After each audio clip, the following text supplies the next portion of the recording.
If people come in, please paste them the link. Okay, Scott, you're going to take it away talking about this first race on our failed Pegasus night. Go! It is Pegasus night, ladies and gentlemen. Greetings and salutations, Simsters, and welcome, welcome, welcome to the inaugural broadcast for the first ever SimHorseRacing.com Pegasus Invitational. I am your host and internet pal, Scott Island, bringing this to you. I am fired up, and I have about 10,000 milligrams of caffeine in my bloodstream. And I'll have you know that I've exhaustively gone over every single race in here, and I am fired up because it's going to be great. And here's what I love about this more than anything else. Everybody who's in this really wanted to be here. And the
Stewards Cup winner.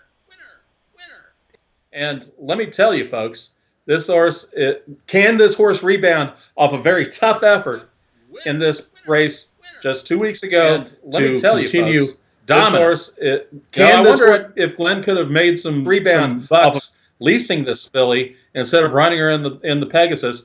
But I'm kind of glad he's here because if not, there would have been 3 horses in the race, and that's lame. So Glenn Escobar, emotional favorite, or was last Stewards Cup Synthetic Speed a fluke? We'll find out. Up next is Battlestar.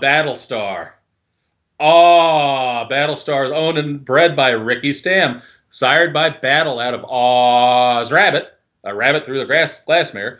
Was 9 for 23 on his career. He's 6 years old, so he is getting a little long in the tooth for the sprinter game. 9 for 23 on his career earnings of $212,000, career best speed figure of 83. But here's the difference. Battlestar has been in allowances lately. In fact, his last stakes win was not last year, but the year before last in year 43, winning the Zelda Stakes with a 79. Now, I don't think this horse is going to win the race, okay? But here's the best thing about this for all 4 trainers. Congratulations, folks. You all took home money because your other all-weather sprinter compadres did not pony up the cash. Now, this is where I kind of draw the line.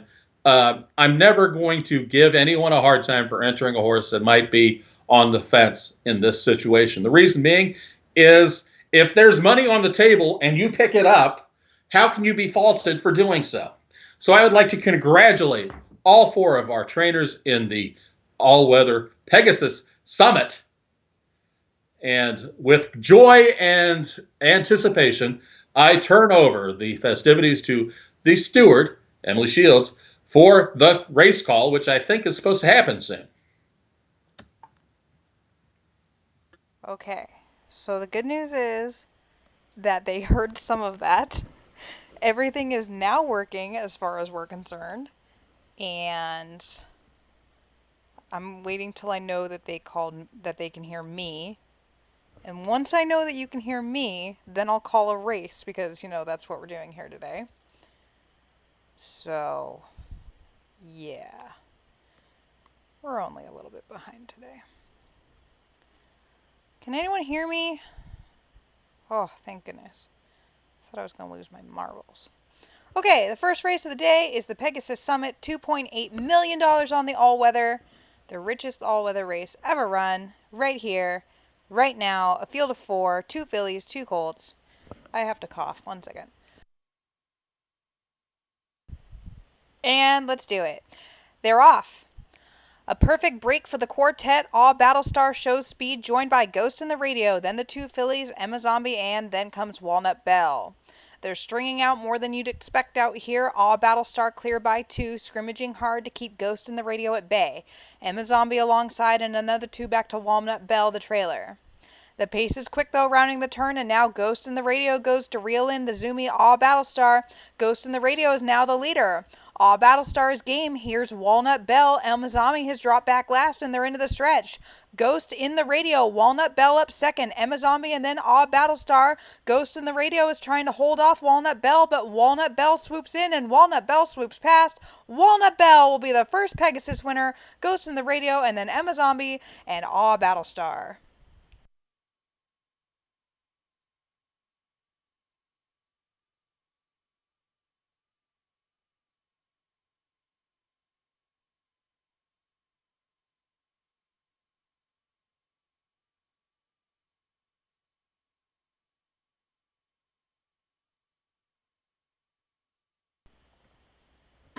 Whoops, sorry. The official winner is Walnut Bell.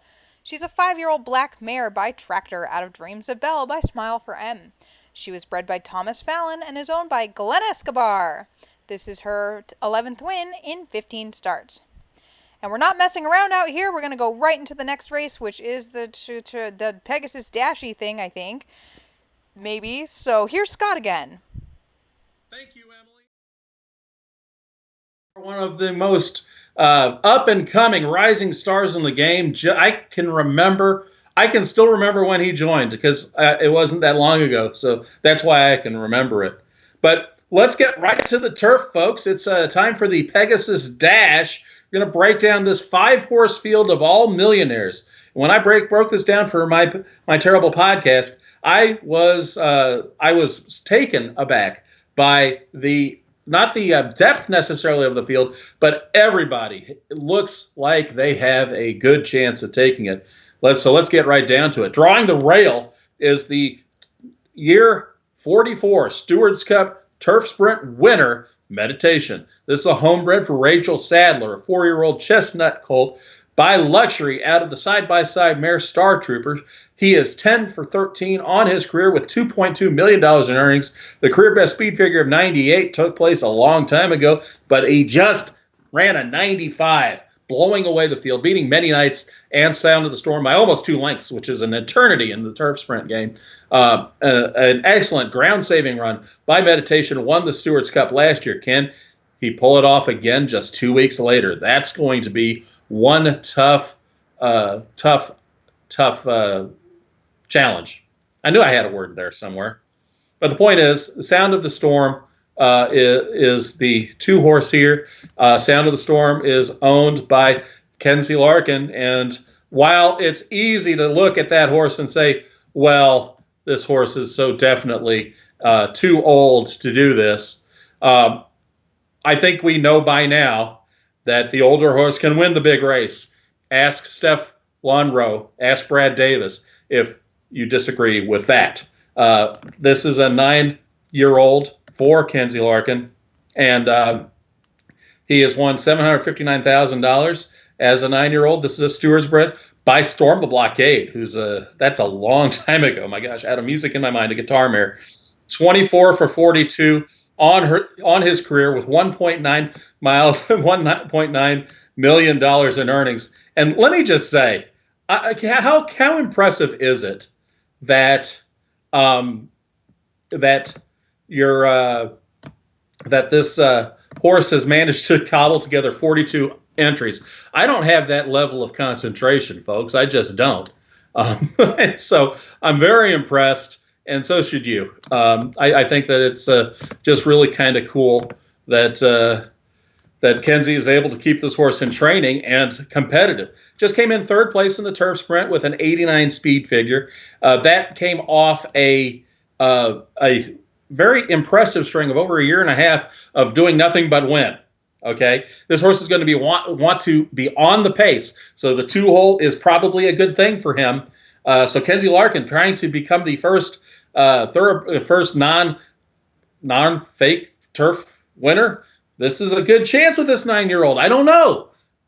One of the competitors in this will be my pick for the race, Gentle Touch. Gentle Touch owned by Laura Smith and bred by the steward. By Gentle Courage out of Sock Invasion, an ambitiously mare. $1.1 million in earnings and 7 for 12 on his career. And the reason I give him a really good chance is he backed off the Stewards Cup and chose to run in the Los Campeones turf sprint in week 16 Monday. That gives him a half week more of rest, and also didn't have to expend that much energy in dispatching the field. Although a 93 speed figure is moving. It's moving pretty quickly. I mean, when it comes right down to it, what you're hoping for is good. Lost my train of thought. What you're hoping for is that he has enough in the tank to keep going, but you never know. It's going to be very interesting to see how this goes. But I'm very interested in seeing how Gentle Touch deals with the Stewards Cup people, because everybody else was in this race, in the other race. So this is interesting. Up next is the runner-up, the narrow miss in last year's in the Los Campeones turf sprint. I'm sorry, this is the other one. There were 2 horses in the Los Campeones turf sprint. And I have that written down right here from the podcast. Way to read your own notes, Scott. Mr. Gray for Lori Hamill, owned by the dominant one out of Lovers. A Look Courageous mare. That's a steward bred, purchased for just $404,000. My goodness. That horse has made back his purchase price by $1 million. That is awesome. $1 million in profit before he sees the shed. 9 for 19 on his career. 91 career best speed figure occurred way earlier in his career. in second in the Los Campeones Turf Sprint. If there is a nick to pit, it is that he's coming off a 3-race losing streak. All the second places, one to Meditation, one to Gentle Touch. So this horse, Mr. Gray, is familiar with this field, and you have to give him a chance. You cannot dismiss him, although I wonder how he's going to feel like being 5 years old. Okay. And wrapping up the field is the likely second choice here, Many Nights for Dusty Clatt. The Stewart bred was purchased for $2 million by Reach for the Moon out of Unbreak My Heart. I'm by Silent Jig. Unbreak My Heart. I'm 11 for 19 in my career with $1.8 million in earnings. I wrote these lyrics myself. I'm the runner-up in last year's Stewards Cup Turf Sprint. And I'm going to transition to Taylor Dane. Don't break my heart. Okay, well, I'm getting a little carried away, folks. The point is, this horse is just as good as the rest. Very good shot for Dusty Clatt to really kind of establish this horse's star power here today. Coming off a runner-up finish in the Stewart Cup Turf Sprint.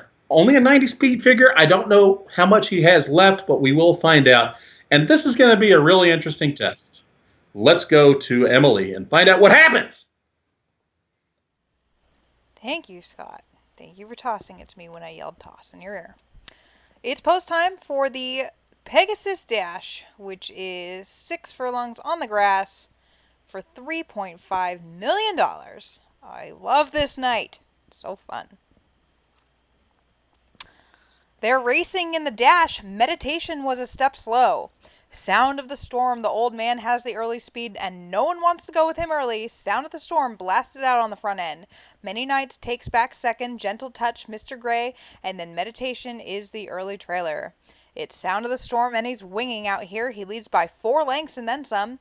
Many Nights, then 2 back to the rest that are right together. Gentle Touch, Meditation, and Mr. Gray. And now they're turning into the stretch. Sound of the Storm trying to hold on. But Gentle Touch is set down after the old man. And here's Meditation with his late run. Mr. Gray is there too. Sound of the Storm. He's swallowed up by Gentle Touch. Meditation on the rail. Gentle Touch gets his head in front.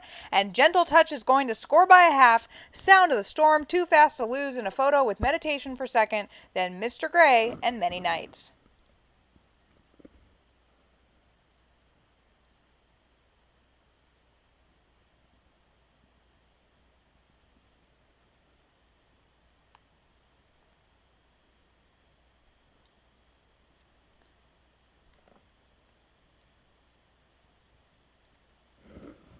The official winner is Gentle Touch. He's a 4-year-old chestnut colt by Gentle Courage out of Sock Invasion. That's amazing. By Ambitiously. He was bred by the steward and is owned by Laura Smith. This is his 8th win in 13 starts. Next up is the final sprint of the day, and it is the Pegasus Sprint. Only 4 horses in the field. We're trying to get back on track. We have 2 minutes to the original post time, so we won't go that fast, but we're trying to catch up here. All right, Scott, take it away.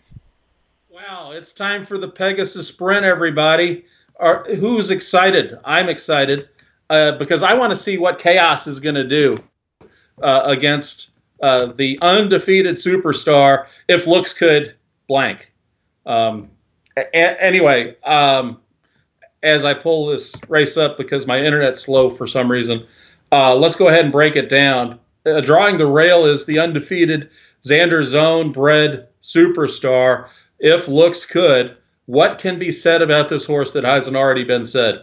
This is a horse who loves the lead and loves staying on the lead and has never ended a race off the lead, including last year's Stewards Cup Sprint. This horse is probably, in any other circumstance, would be the dominant favorite. But here he has to face Chaos, and not only Chaos, but Whiskey and Wilder Mind. These horses, this is one heck of a 4-horse field, my friends. Up next is Whiskey. Whiskey owned and bred by Louise Bayou, by DeLorean out of Sharp as a Bull, Look I'm Scary mare. He is 10 for 12 in his career, has only finished off the board one time, and that one time happens to be in last year's Stewards Cup Sprint, where he finished way off the board pace, finished 10th. Can he rebound? That is the question. Can Whiskey rebound and take this giant field? I do not know, but we'll find out. In the 3-hole, of course, is Chaos, the superstar mare, 13 for 18 on her career by Look Close out of Ominous Spiritus, a DeLorean mare, by the Sprint champion of all time, the queen of speed, Brianna McKenzie. This horse narrowly lost, well, by 2 1/4 lengths to If Looks Good just 2 weeks ago in the Stewards Cup Sprint. But she's had a glittering career. $3.3 million in earnings, including a Stewards Cup victory in the Filly and Mare Sprint a year and a half ago. So I picked this horse to win, but we'll find out if I'm full of hot gas or not. And wrapping up the field is Wilder Mind for Regina Moore, owned by Regina Moore, purchased from the Steward for $3.3 million by St. Longinus out of Plenty Wilder, an AP Sidewinder mare. 9 for 13 on her career, with $925,000 in career earnings and a career best speed figure of 96. The problem is, of course, coming off the Stewards Cup Filly and Mare Sprint, where she came in fourth place, losing to Zombie Fish and Question Sweet and Sweet Sensation, all of whom are not here. But we'll obviously, this looks like a two horse race, but who knows? Emily, what do you think?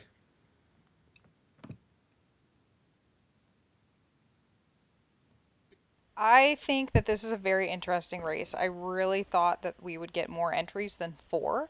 I'm a little disappointed that we only have 4 in here. I honestly, I understand you don't want to run against an undefeated If Looks Good who drew the rail. I understand you don't want to run against Chaos, although she's 5. Is she going to be as good as she was when she was younger? I know Louise Bayou is expecting Whiskey to be much better this year as a 4-year-old, although how can he be much better because he's 10 for 12? And Wilder Mind, she's in here as the long shot, which is crazy because if this race was for Fillies and Mares or was 2 weeks ago when it was the Stewards Cup, she would be the favorite. So, yeah, it's a pretty crazy race. I hope to see it definitely have bigger fields if we do this in the future. So, good job, Scott, getting through 4 horses in 4 minutes. So, it's post time for the sprint. Oh, I just realized I've been closing betting on races that don't have betting. How's that going for me? Badly. The answer is badly. Yeah, post time for the sprint. They're off. A perfect break, all 4 away well, and If Looks Good immediately hustled to the front end, and he will be pressured by the great mare Chaos. Here's Wilder Mind, the other filly, back third, and Whiskey is the trailer in a 4-pack of top runners. It is If Looks Good turning back the challenge of Chaos early and kicking clear by a length. Wilder Mind and Whiskey are a good 5 lengths back off the top 2, biding their time and hoping for a burnout. But If Looks Good is looking strong to the top of the lane now. He's cruising a length in front. Chaos is giving chase. Eternal optimism from her. Whiskey is coming on past Wilder Mind, but she'll get a nice payday as well, and they're coming down the lane. If Looks Good is kept to task. He's pulling away. If Looks Good, his streak will go to 12. He's going to be at least 3 clear of Chaos at the end, then Whiskey, but no doubting the winner, and the superstar will take his act to Dubai. Chaos second. Whiskey almost got up for second, but he's third, and then comes Wilder Mind.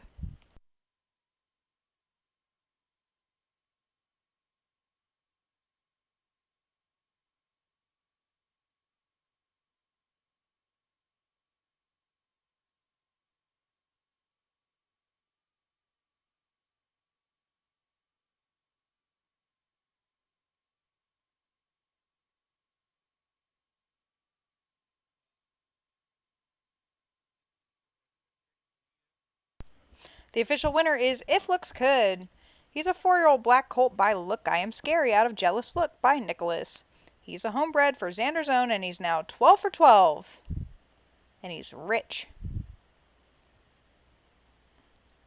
I wanted to see how far apart the rest of the field was. Let's look. If Looks Good, 2.5. Chaos, a half. Whiskey, 1.5 to Wilder Mind. So, what's that? 4.5 lengths front to back of these 4 horses. And for entertainment's sake, their numbers at 6.5 furlongs are 16, 15.9, 15.5, and 15.8. So, that's entertaining. Okay, there. Now you're all like secretive and stuff. Next up is we're going back to Artificial Arena, and that is for the Pegasus Synthetic Mile. A field of 5. And Scott, you can take a breath because we've got 10 minutes to talk about 5 horses. 10 minutes for 5 horses, and I'm going to get on the red-eye flight from Miami to Chicago so that I can be here live for the synthetic mile, the Pegasus Synthetic Mile, 5 horses, all of whom invested, I think, $500,000 in purse money to get here, plus a little vig for the steward, because this is kind of like the mob that way. The steward gets some vig. That's pretty cool. Anyway, everybody invested $500,000. They're racing for $2.5 million. So let's go ahead and take a look at this field. We are all but what we are fairly evenly matched in the battle of the sexes. We've got 2 colts, 2 fillies, and a gelding. It's what I like to call a balanced ticket. Anyway, let's start them up with the gelding.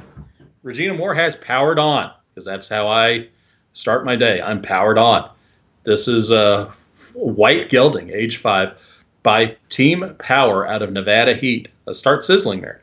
He is 10 for 17 on his glorious career, $244,000 in earnings, with a career best feed figure of 84. That happened a long time ago. His horse, his last stakes win was week 12 of year 44. There is no week 44. That would be a record. By winning the Transfiguration Stakes. In week 15, he did come back and come in 3rd in the Final Decision Stakes. So this horse looks like he's going to be kind of a long shot here. But I'm sorry I forgot to mention this for the other 2 races we've already done. Congratulations, everybody. You all win money. Everybody wins a car. You win a car. You win a car. You win a car. At least a 5th place finish money. 5th place finish money. So that's great. I make a very lousy Oprah. Anyway, Powered On, 5-year-old gelding. Probably a long shot here today. Up next is for Honey Russo, Mysterious Answer. 5-year-old Dark Bay mare by Ancestral Dreams out of Mighty Mysterious, a Shutter Island mare. She is 2 for 13 on her career with $112,000 in earnings. And I don't think she can win. But, like I said before, congratulations. You haven't won an NW3, but you're guaranteed money today. You might even get 4th place. That's awesome. But this horse, obviously a 5-year-old mare who's only won twice, is going to be hard to see her doing much today. But who's to judge, right? Up next is Fighting Gravity for Jack Meyer. Jack Meyer's 4-year-old Dark Bay filly by Happy Snowman. Remember Happy Snowman? Out of Sizzling Hot, the start sizzling mare, is 4 for 10 on her career, $169,000 in earnings. I don't really love this horse's chances either. But then again, when there's nobody here, what do you expect? Obviously we are in a situation where similar situation to what we had before. Oh.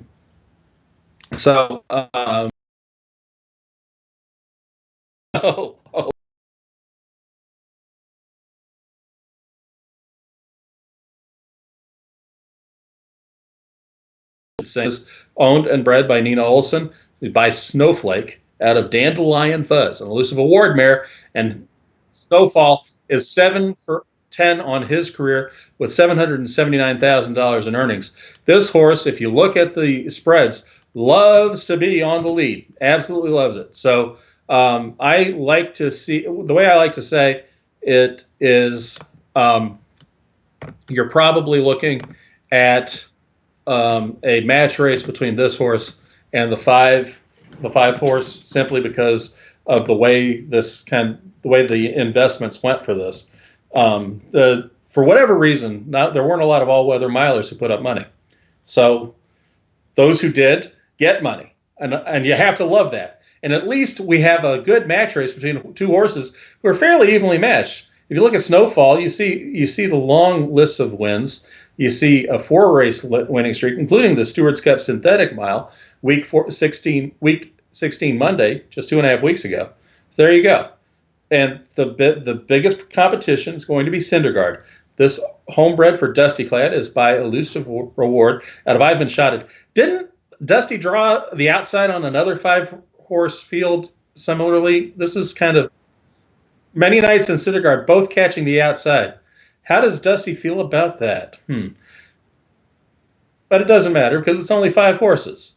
So never mind. It's just an interesting piece of trivia for you to save for later. Perhaps that'll be an answer of a contest I run. Okay. Anyway, the point is this. This horse lost to Snowfall by a head in the Stewart's Cup Synthetic Mile. So here, coming up here in the rematch, who's going to have it? Is it going to be Syndergaard, or is it going to be Snowfall? Snowfall and Syndergaard, the war at the shore, baby. But I give the nod to Snowfall just because he just won and he's a year younger. So there you have it. That is the 5-horse field. So it is post time. Why don't we throw this to Emily Shields, the steward, who is going to have a scintillating race call. So scintillating. You just can't even believe how scintillating this race is. We are pretty much caught up now, only 1 minute behind. Post time for the synthetic mile over at Artificial Arena. $2.5 million in the pool. And I just have to say that I know that Dusty has been racing Syndergaard for, 4 sim seasons or whatever, but Todd Pletcher in real life has a horse that's like a derby-ish prospect named Syndergaard. And I took his picture, and it was in the daily racing form today, and I'm like super excited about myself, so that's my Syndergaard story. Yeah, so I'm going to just stop talking about that now and call this race. They're racing. A solid break for all 5 runners. Snowfall out to the front end, Fighting Gravity and Mysterious Answer are together, then powered on, and Syndergaard is way back early, 6 lengths off the leader. So it is Snowfall, leading by a length and then some on a happy hold and doing his thing. Fighting Gravity is in second, shaking clear of Mysterious Answer in third. Then comes Powered On, who is fourth and 5 lengths back to the trailer, Syndergaard. No change in order yet. Snowfall, Fighting Gravity, Mysterious Answer, Powered On, and then Syndergaard, and now they've got 3 furlongs left, and Snowfall leads by 3. Here comes Powered On with a big move. Gonna have to catch the freewheeling Snowfall, but Powered On is strong into the lane. Powered On, rolling hard at Snowfall. Snowfall digs in, and here's Syndergaard with a late run now. Syndergaard got going, but it may be too late. Snowfall challenged on both sides. Snowfall, Powered On, and Syndergaard. It's gonna be close. A 3-way photo finish in the synthetic mile.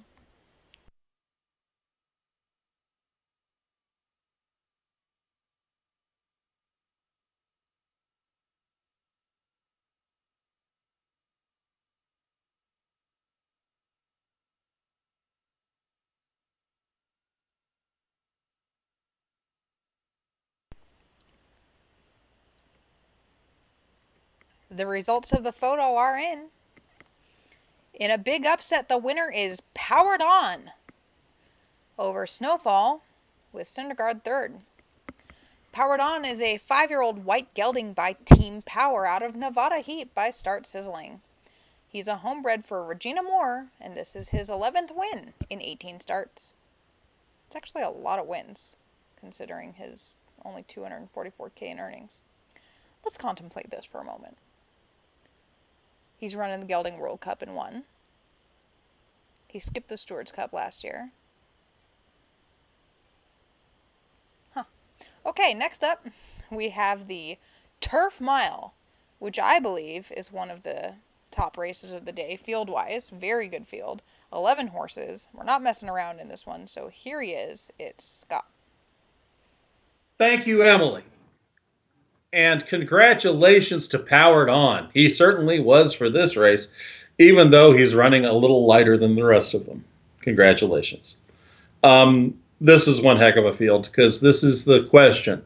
Can Memento Mori be stopped?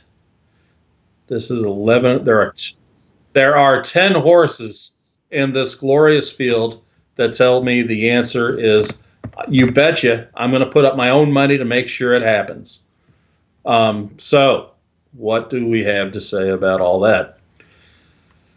Well, I'm going to start by breaking down the field. Why not do that? Let's start with Make My Own Path. Make My Own Path draws the rail for Sten Reno Hawkinson. It's owned by Sten and bred by the steward, purchased for $1.4 million as a 2-year-old. He is by Make Your Own Luck. He's 4 years old in bay. Make Your Own Luck, out of Tactical Regard, a Legionnaire mare. He is 6 for 10 on his career, so that's 9 of 10 on the board, with a career best speed figure of 93. He came in 7th in the Stewards Cup Turf Mile, but is wheeling back here 2 weeks later to try to upset the apple cart, because Distant Dream and Memento Mori are both here.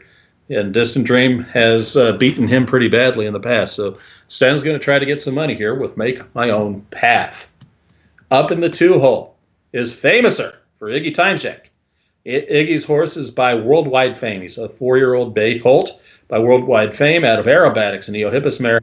He is 7 for 12 on his career with $1.3 million in career earnings and a career speed figure of 93 that he did in his juvenile, and by winning the Stewards Cup Juvenile Turf in year 43.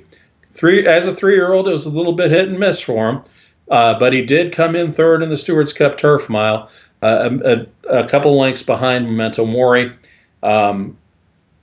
This is a horse who likes to stay a little bit off the pace. So the rate with all the speed in here, you should expect to see some success possibly for Famouser. Up next is a horse who I've backed repeatedly and only to get jilted at the altar repeated times. This is Knock 4 Times. Knock 4 times at the chapel if you want me. He is by Good Omen out of Spectacular Sound, descending the Giants mare. He's 5 years old and he's bay. He's won $691,000. He was purchased for $691,000 as a yearling. So he's already won $1.8 million. So you have to give a little tip of the cap to Danny Derby for that. That said, he came in 8th in the Stewards Cup Turf Mile. So if I'm doubting Make My Own Path, why would I feel good about Knock 4 Times at this point? But still, very good horse. Nothing wrong with what he's done. Probably going to be a really good stallion at eight furlongs for the turfers. So all you breeders, write him down because he's probably going to retire this year. Danny's not the type to run milers at age 6. So he's going to try to get one more big score perhaps before he retires. That's Knock 4 Times for Danny Derby. Up next is another potential victor here in Harden Your Heart, a 5-year-old chestnut horse for Fanta Arcadia. He is by the Superstar Early Edition out of My Heart of Hearts, the Bright Heart mare. He is 11 for 16 on his career, and his career best 87 speed figure took place in Japan last year in the Week 5 Osaka Mile. The horse came in 6th in the Stewards Cup Turf Mile again, so it's going to be tough. His horse has finished well behind Knock 4 Times in the past. So he might be a smidge behind the rest of them. Definitely well worthy of the entry, however, and I'd like to see what he does under this circumstance, just 2 weeks after a rough run in the Turf Mile. In the 5-hole, for Hani Russo, who seems to be in every single mile race this week, the Wolfish Grins, 5-year-old bay gelding, purchased as a yearling from the steward for $384,000, is by the Dreaded Wolf out of Unforgivable, a held high mare. He's only 3 for 13 on his career with $155,000 in career earnings. His best effort was a victory in the Gran Premio de la Sagrada Familia in a year and a half ago. That's a listed stakes, I believe. So he hasn't won a stakes race since. So I don't really give him much of a chance. But I like saying Hani Russo, and I also like saying Gran Premio de la Sagrada Familia. So thank you for doing that, Hani. I appreciate it. Now, a really interesting filly here is up next with the Twilight, somebody who's 9 for 11 on her career, including a victory in last year's Stewards Cup filly and mare turf mile. That's right, wired the field. When you wire a field in the Stewards Cup, you are fast. That's right. Anyway, this horse last loss was Week 5 in South Africa. After that, she's run off a 4-race winning streak, grabbing the lead and keeping it every time. So the question is, can she collar the leader and stay there? She's by Speakin' Rounds out of Stripe Signs, was purchased for $1 million, slightly over $1 million from the steward, and it's already drawn a racing profit. You got to love that with the Stewbreds. And so 9 for 11, $1.6 million. This is pretty awesome. Okay. I'd like to see what she does here against Memento Mori and the rest of them. Up next is Mighty. Mighty is owned by Brandon McNulty, purchased from the steward for $1.8 million as a yearling. He's black and 4 years old, by Rillian out of Apapane, a King Kamehameha mare. That's right, Apapane. I had to practice speaking that in the mirror for like an hour or so today. He's 6 for 10 in his career with almost $700,000 in earnings. His best effort was in the South African 2,000 guineas last year as a 3-year-old. He won the Caulfield Derby in Australia with an 84. That's his latest victory, but then came in third in the Australian Guineas. So he's probably a long shot here, but I'd like to see what he does. And this mare needs no introduction. We're talking about Memento Mori, owned and bred by Stewards Cup Stewards Cup winner Memento Mori. Rebecca Rose Hepburn is a Hall of Famer, folks. She finally made it, and well deserved. And she's going to get a chance to make history with this mare. She is by Eohippus out of Shalom, a star settings mare, and she is 14 for 60 in her career with $3.8 million in earnings, or almost that. Anyway, she is coming off a victory in the Stewards Cup Turf Mile, and who can forget that thrilling run down the stretch between her and Distant Dream. She wins by 3/4 of a length, and she is the stuff of legends. If she wins this, nobody can stand on top of her in the turf mile game. I can't think of anybody, maybe Silver Screen Star on the guy's side, who is going to have as storied a career as the glorious white mare Memento Mori. But here to drown her dreams out in a vat of sadness is Distant Dream. Distant Dream, the 5-year-old Dark Bay horse by Frankel out of Distant Majesty for Tamara Estes. He is 11 for 16 on his career with $2.4 million in earnings. And that's right, was the loser in the big duel down the stretch in the Stewards Cup Turf Mile just 2 weeks ago. But this horse has nothing to apologize for with graded victory after graded victory. Excellent effort in the Dubai Millennium Mile that Memento Mori won. This is the horse that has been fighting Memento Mori this whole time. So the question really is, can he finally get one over when the camera is on? We'll have to find out today. And we've got 2 horses left to go before we get started. Messages is first for Regina Moore. Messages is by Do No Harm out of Magic Arthur, a Mark Twain mare, and she is 6 for 11 on her career with $1 million in earnings. This is a homebred for Regina Moore, obviously. So this horse came in third in the Stewards Cup Filly and Mare Turf Mile, not to be confused with the Turf Mile, with an 89, losing out to With the Twilight and Little Land. So this horse is very used to this kind of field, this kind of competition, but hasn't had a lot of success against the boys. So this is an interesting little test for Messages, and we'll see how she reacts. And wrapping up the field is Black and White Film, owned by the longest-running sim player, LaDonna King, bred by the steward, purchased as a yearling for $2.1 million by Silver Screen Star out of Signs of Success. He is 9 for 12 on his career with an 85 career best speed figure, which actually took place in the Stewards Cup Turf Mile, where he came in 5th, losing to Memento Mori and Distant Dream. But he won the Dusk in the Meadow Stakes in 85, week 7. Kind of had a very lightly raced career. But he's 9 for 12, definitely belongs, and we'll have to see if the investment was worthwhile. So with all of that in mind, I hope you guys enjoyed my exhaustive breakdown of the Pegasus Turf Mile. Let's turn it over to the steward, Emily Shields, who's going to have the race call. Thank you, Scott. An incredibly good race here. 1, 2, 3, 4, 5, 6, 7 millionaires in this field. That crazy. Why is the betting pool so low? I don't approve of the lack of betting pool. I'm going to yammer for 2 minutes and make you guys bet. What should I talk about? I could talk about the Turf Mile, but Scott just did that. Look at this lame horse in here. I don't mean that seriously. Wolfish Grin the Gelding. He was bred by me. He just looks out of place with his $155K in earnings versus everybody else's earnings. He has not won since year 43. But, new year, a bunch of horses are better than they were, a bunch of horses are worse than they were, as happens when the year turns over. A shout out to Rebecca Rose Hepburn, who got in the Hall of Fame this week.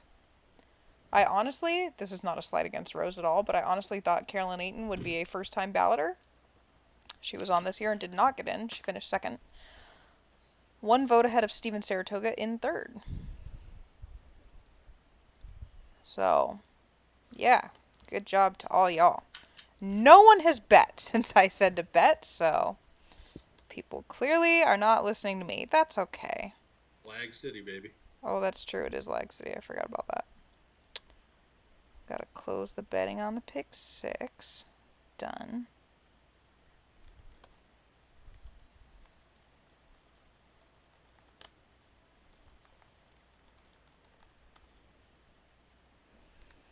Do do do do do do do do do do do. This is your song about betting on the turf mile. Yeah, no one's betting on this. So anyway, I'm gonna close the pool at $18,500. An incredibly good field. Will the great mare Memento Mori keep her streak going, or will her arch nemesis Distant Dream beat her, or will it be one of the other horses like Sten's Make My Own Path on the rail, etc., and so forth? Gassy. It's post time.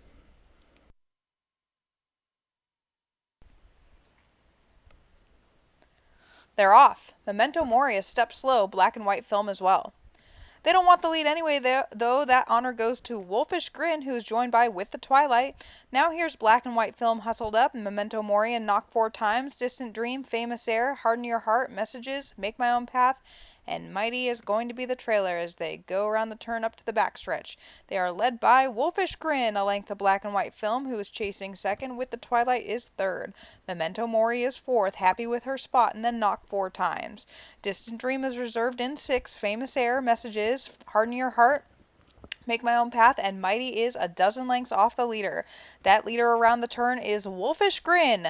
Memento Mori is coming on now. Black and white film can't keep up. With the Twilight is tiring. Knock 4 times, then Distant Dream and Famous Air and Harden Your Heart. Down the stretch they run. It is Memento Mori. The white mare is taking the lead. Here comes Distant Dream now. Famous Air on his heels. Harden Your Heart and Wolfish Grin still there too. It's Memento Mori, but Distant Dream has rocket fuel today. Distant Dream is rolling on by. Famous Air too, and then Memento Mori. But the big winner today will be Distant Dream. He defeats Famous Air and Memento Mori, then Harden Your Heart and Wolfish Grin.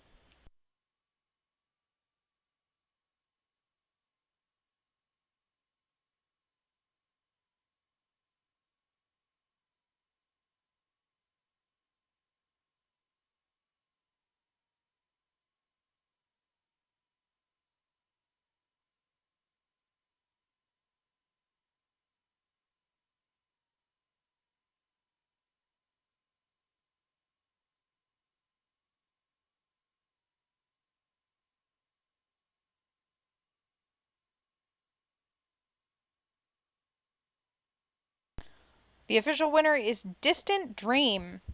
He's a 5-year-old Dark Bay horse by Frankel. That's amazing. Out of Distant Majesty by Old Majesty. He's a homebred for Tamara Estes, and this is his 12th win in 17 starts. And he's now rich. Rich, I tell you. Let's find out how rich. 2.4 plus... Where's the turf mile? Very last one. 2.4 plus... I can't... 2.7. What's 2.4 plus 2.7? That's how much money this horsey has now. 5. Math is hard. 5.1.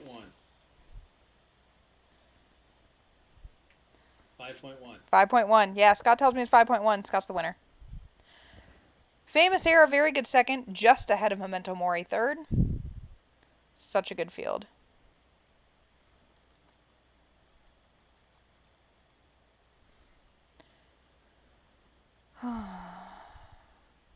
Next up, because there's more, is the Dirt Mile, which has a field of 6, which means somebody's going to be sad. But there's a field of 6. 5 of them are millionaires, and Pointless, who drew the rail, is only a few dollars short of becoming a millionaire. This race has $0 in the betting pool, so open up your wallets while Scott tells you all about them. Yes. Congratulations are in order for Tamara Estes with an amazing run, an amazing horse, Distant Dream. By the way, I'm dancing right now singing We're in the Money because my $1,000 bet on Distant Dream came home, baby. And I bet you that the house money was on Memento Mori, so we'll see how that goes for my wallet. It probably won't equal the 1.1 million I invested in the Classic, but that's my problem. Anyway, let's do this thing. Leading off is Pointless. Pointless is sitting on the rail for Steven Saratoga out of the Saratoga Bobby partnership, bred by Chris Bobby by Chris's fabulous stallion Point of Pride out of Shadow of the Moon, a shadowless mare. This horse is 6 for 11 on his career with $932,000 in earnings. Career best speed figure 93 happened earlier on. He came in 5th in the Stewards Cup Dirt Mile after winning the Lay Your Armor Down Stakes at Grade 3. Before that, lost again to Prior Technics in the Strongerable Stakes, but did win the Long Island Mile, so he can win against a tough field. He's beaten Warpath. He's beaten Pyrotechnics. The question is, do we feel lucky today with Pointless? I don't really. Up next is Warpath. Warpath is owned and bred by the Dirt Miler Extraordinaire, Pay a Son, by Harkness out of Tiding. Tiding being, of course, the shadowless mare. The shadowless mare, who I don't know. I mean, I think this horse should be the favorite, but I've had a real hard time with trying to figure out exactly how to figure all these horses out, because when it comes right down to it, you've got the Stewards Cup to deal with, and when you come in 7th in the Stewards Cup, I can't do it. I can't pull the trigger. But still, this horse definitely belongs there. He's going to be an awesome stallion. Probably would have retired if not for this race, because he looks like he's on the downside. He's 10 for 17 on his career, $2.1 million in earnings. Pay a Son is awesome and has just a one after another with the Dirt Milers. Up next in the 3-hole is Hallmark. A lot of people like this one. This horse is bred by the steward, by Messiah out of Redemption, owned by Luis Pilar, who every once in a while just uncorks a monster. This horse is 8 for 10 on his career with $1.1 million in career earnings after being purchased for $6 million. That might be a smidge disappointing, but of course, a victory here would erase a lot of the pain. He came in 2nd in the Dirt Mile last year to Pyrotechnics, just ahead of D.I. Hardy. So he's definitely full of class. His career best speed figure 95 took place in the People's Champion Stakes, and that's the Grade 3 a year and a half ago. You got to like Hallmark's chances, but again, how will the Stewards Cup Dirt Mile affect things? Up next is the enigma of enigmas. Am I a dirt router? Am I a dirt miler? I am D.I. Hardy. D.I. Hardy, of course, named after the Broadchurch lead played by, I guess, Doctor Who? I don't know. I get confused. I know the story, I think. I did watch the entire series so far on the flicks of the net. He's by Taste of Shadows out of Cyrax, an I mare. He's 10 for 17 on his career with $3 million in career earnings. This guy's going to be a heck of a stallion, D.I. Hardy, because I think he's going to be kind of a hybrid, both a router and a miler, but we'll see. Doesn't work out so well for every horse, but I think it will for this one. He won the Louisville Classic last year. He won the Old Kentucky Mile, came in 3rd in the Dirt Mile. I would have thought, if it was for my horse, this horse would be in the Classic. But he's tried his way at the mile. We'll see how that works for Nina Olson. Sources, yes.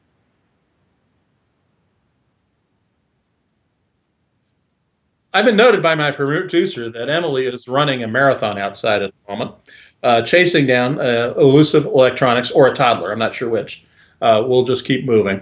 Dubai Morning is up next for Hani Russo, because if there's a race today and it's 8 furlongs, Hani Russo is going to have a dang horse there, my friends. This horse is 6 years old, by Light of the Moon out of Dubai Millionaire, a big bucks mare, and is 9 for 24-1 on his career with $1.1 million in earnings, coming off a victory at a 90 speed figure in the Brooklyn Mile, week 15. So here we have a test. Does staying out of the Stewards Cup and laying back for the week 2 Pegasus, is that going to bring fruit? We will find out. This will be an excellent test for Dubai Morning. Dubai Morning also has had victories in the Dirtway Park Fall Championship, among other places, won the Optimist Stakes, and has participated well in the Stewards Cup, came in 4th in year 43's version of the Stewards Cup Turf Mile, losing to Coursing River. Warpath was 2nd that race, so just in case you remember. Has battled Reverend Jameson in the past. the Desert Mile week year 43.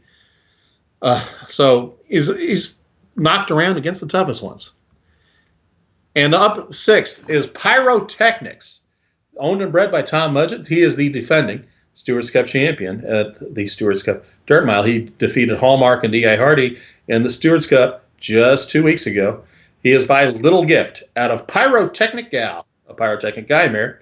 He is 8 for 11 in his career with $1.5 million in earnings, most of that coming from the Dirt Mile. He was kind of an upset.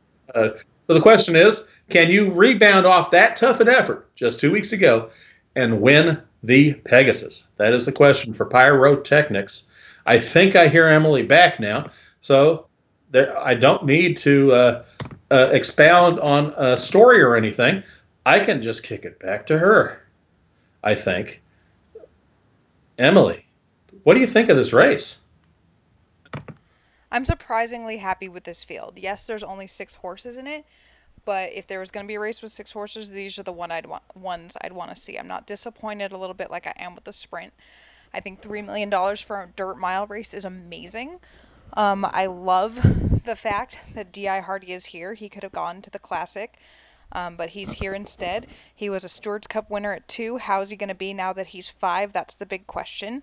I love that Chris Bobby originally bought a spot for the dirt mile here. She ended up retiring the horse that she was going to run. So right at the week 15 deadline, she gave this spot to Steven Saratoga, who'd missed buying a spot. So that's why Pointless is in this race. Obviously, 5-year-old Warpath. It's a dirt mile race. You expect Pie to Sun to win because it's a dirt mile and that's what she does. What's funny about Warpath is that for as good as he was, at 2 and stuff, like the speed figures he churned out, he's been disappointing. I'm doing air quotes around that. Being only 10 for 17. What a slacker. But people really expected him to win the dirt mile, and he finished 7th. So is he tailing off, or was that just a weird... I don't know what that was. That was weird. Who else we got? Hallmark. I bred this horse to be a multiple champion, gave him a name I'd had saved for years. Again, he's, quote, disappointing with only 8 wins and 10 starts. But was kind of hoping he'd win that dirt mile that Pyrotechnics won. And then he also finished 2nd in the Futurity to a horse named C. C is running tonight, and he's not here. He's somewhere else. Because why would she run against herself? So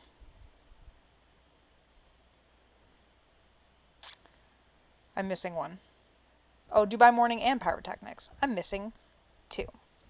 Dubai Morning, Honey Russo was going to blow up her brain trying to decide between Dubai Morning and Dubai Raider. Raider is a filly. Dubai Morning is an older horse. They are siblings. Dubai Morning will be going for his 10th victory. This is the horse that won... He won a thing. What did he win? I thought he won in the desert or something. I'm making that up. He does have several grade 1s to his credit, though. And then Pyrotechnics, the horse I always think I bred. No, Tom Mudgett bred this horse, and I need to just back up off of him. After this race, I will tell you an update about the sim that nobody knows. An update that nobody has heard before. Doo-doo, new simformation. Doo-doo-doo, blah, blah, blah. Okay, I don't know why I'm singing. My head hurts. I should have gotten ibuprofen while I was getting my power cord for my computer, but I just remembered I'm not allowed to do that. I'm supposed to go 4 weeks with Tylenol only. Does Tylenol work for anyone? That is my question I pose to you guys. Does Tylenol do anything for anyone? If you don't have 100-degree fever, what is it good for? You know how that song goes. No, I'm an ibuprofen kind of guy. This is the longest minute of my life. I just want to call this race. Can I just call it? It's post time. Betting pool closes at a lame $14,200. Looks like Hallmark is the favorite-ish, maybe? I'm going to go with that.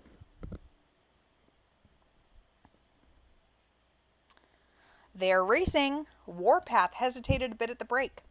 Now he's set down, though. Warpath hustled out for the lead, and the others let him do it. Hallmark, D.I. Hardy, Pyrotechnics, Dubai Morning, and Pointless is the early trailer of the half dozen. It is Warpath leading by a length around that turn into the backstretch. Warpath under a hold, D.I. Hardy up into second over Hallmark alongside. Dubai Morning joins them and then Pyrotechnics, and they are spread out 5 across the track out here. Pointless is the trailer, but he's only 6 lengths behind, hoping for a brisker pace and biding his time. Well, what do you know? There goes D.I. Hardy. He makes a middle move before the turn to take the lead. Stunning Warpath. Hallmark wasn't going to let him get away with that. 2 lengths back to Pyrotechnics in 5th, then Dubai Morning and Pointless. They're into the stretch, and D.I. Hardy is rolling for home now. D.I. Hardy is 2 lengths in front. Hallmark chasing Pyrotechnics. Warpath stopped badly. Dubai Morning and Pointless. But D.I. Hardy, he's been good every year. He's as good as they come. D.I. Hardy will win the dirt mile. Hallmark will be second. Pyrotechnics third. Then Dubai Morning and Warpath.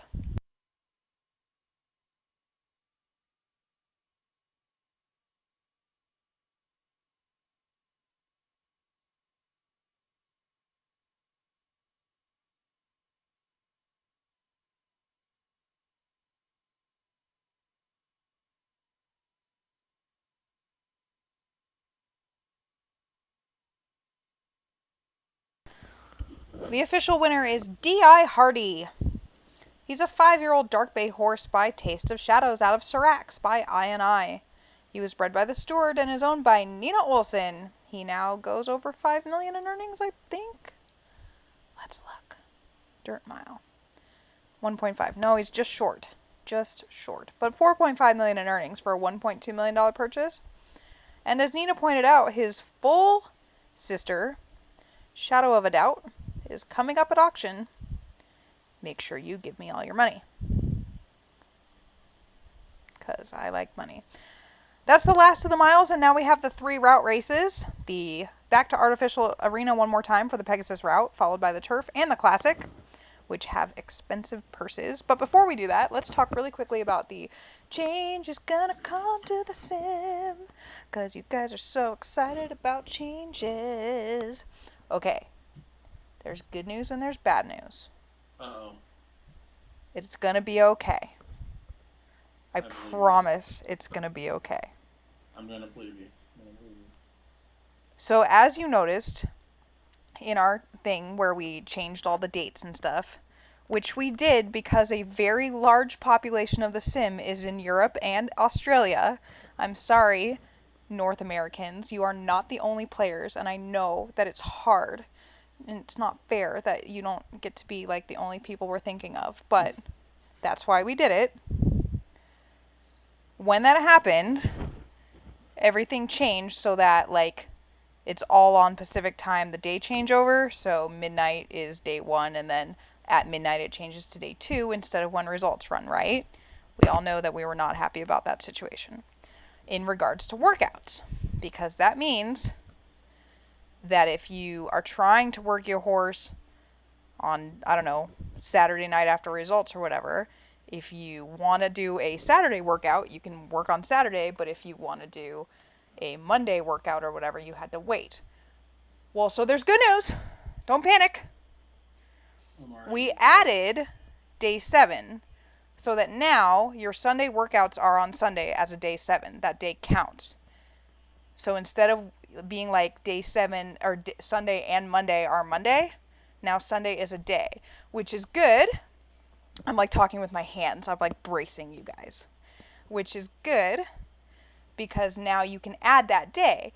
If like you want to give your horse a 5 furlong workout before a race Friday, Sunday is a nice day to do that instead of what would have counted as Monday, which is less of a nice day for a 5 furlong workout.